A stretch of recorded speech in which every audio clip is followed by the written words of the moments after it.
একটা প্রশ্ন, যদি কেউ কাফেরকে কাফের এবং মুসলিমকে মুসলিম না বলেন তাহলে তিনি কাফের হয়ে যাবেন, এ কথার ব্যাখ্যা কি? কে কাফের কে মুসলিম এটা তো সবার জানা নেই। ইসলামের একটা গুরুত্বপূর্ণ পয়েন্ট আছে, সেটা হচ্ছে মা'লুমুন মিনাদ-দীনি বিদ-দারুরা। ইসলামের কিছু জরুরি জ্ঞান আছে, এই জরুরি জ্ঞানগুলো সবার অর্জন করতে হবে। মুসলিমকে যা জানতেই হবে, এরকম একটা বইও আছে, মুসলিমকে যা জানতেই হবে। আপনি যদি বলেন আমি জানি না, এই ওজরটা আল্লাহ কবুল করবেন না।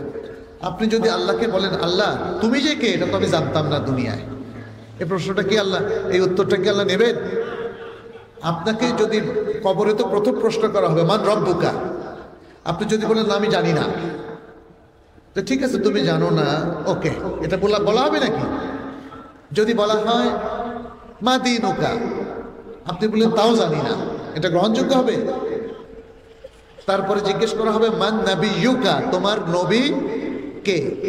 আপনি যদি বলেন আমি জানি না, এটা গ্রহণযোগ্য হবে না। এখানে আল বারা ইবনে আযিব রাদিয়াল্লাহু তাআলা যে হাদিসটা, সেখানে বলা হয়েছে কবরে মানুষকে শোয়ানোর পরে এরপরে ফেরেশতা আসবেন, দুজন ফেরেশতা আসবেন, একজন মুনকার আর একজন নাকির।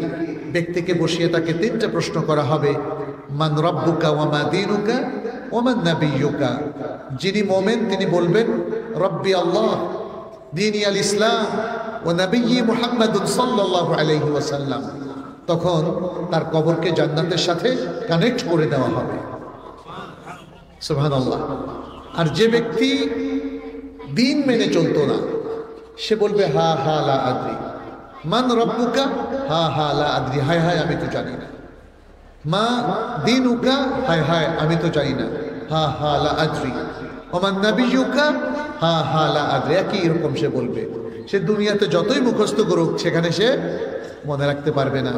তখন আল্লাহ সুবহানাহু ওয়া তাআলা ফেরেশতাদেরকে বলবেন তার জন্য জাহান্নামের সাথে তার কবরকে কানেক্ট করে দাও। তখন জাহান্নামের শাস্তির সে ভোগ করতে থাকবে সেই কিয়ামত পর্যন্ত, হাসরের মাঠে পুনরুত্থিত হওয়া পর্যন্ত।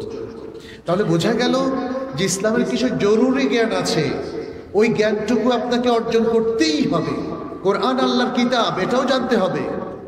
হাদিস আমাদেরকে মানতে হবে, এটাও জরুরি জ্ঞান।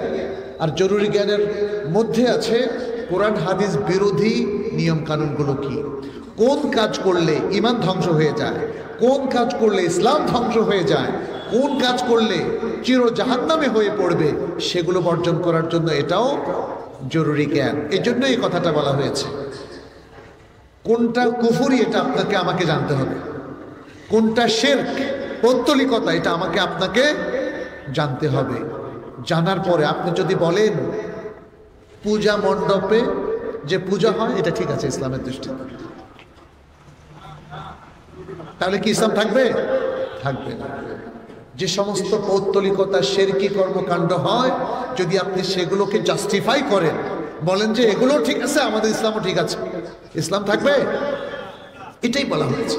যে কাফেরকে কাফের মনে করে না, যে মুশরিককে মুশরিক মনে করে না, যে মনে করে তাদেরটাও ঠিক আমাদেরটাও ঠিক, তাহলে তার ঈমান থাকবে না।